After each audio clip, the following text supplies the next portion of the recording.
Hey guys, don't mind me whispering, but I'm doing so because my baby's sleeping.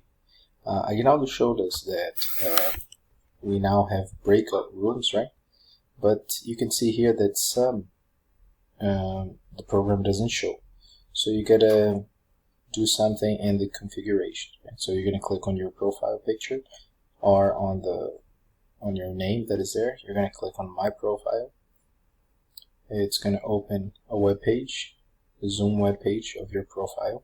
You're going to click on configurations, and then you're going to have these options here. So we're going to click in meeting advanced, right?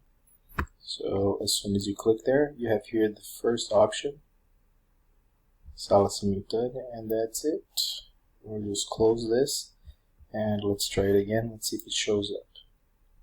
So if you take a look, now it's there. Right? Hope it helps.